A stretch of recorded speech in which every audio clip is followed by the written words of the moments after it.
Good morning students. CBSE grade 7 NCERT solutions chapter number 1 integers exercise 1.3 la question number 9 பார்க்கலாம். Replace the blank with an integer to make it a true statement. Okay, minus 3 into dash is equal to 27. So dash நம்ம கண்டுபிடிக்க என்ன பண்ணலாம்?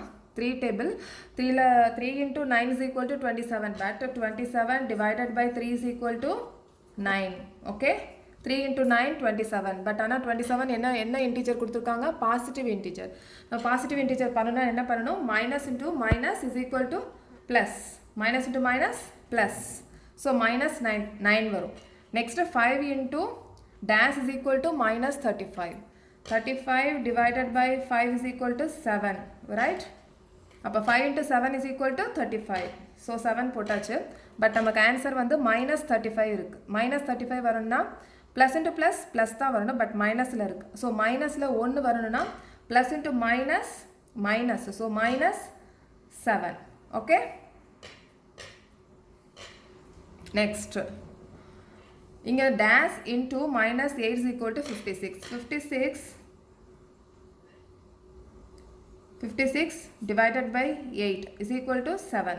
Okay, 7 into 8, 7 8s are 56. But நமக்கு இங்கே வந்து நெகட்டிவ்ல இருக்கு.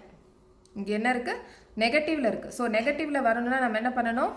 ஒரு நம்பர் வந்து பாசிட்டிவ்ல இருக்கணும், இன்னொன்று நெகட்டிவ்ல இருக்கணும். ஸோ 7 அப்படியே விட்டுறலாம். Okay, 7 into 8, 7 8s are 56, minus 56. Okay, next dash into minus 12 is equal to 132.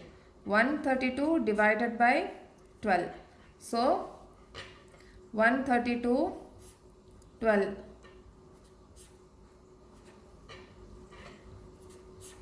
So 11 12s are 11. ஆனால் பாசிட்டிவ்ல வந்து ஆன்சர் இருக்கு.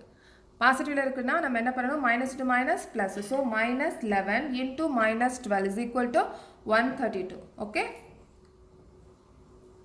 ஸோ நம்ம நெக்ஸ்ட் எக்ஸசைஸில் பார்க்கலாம்.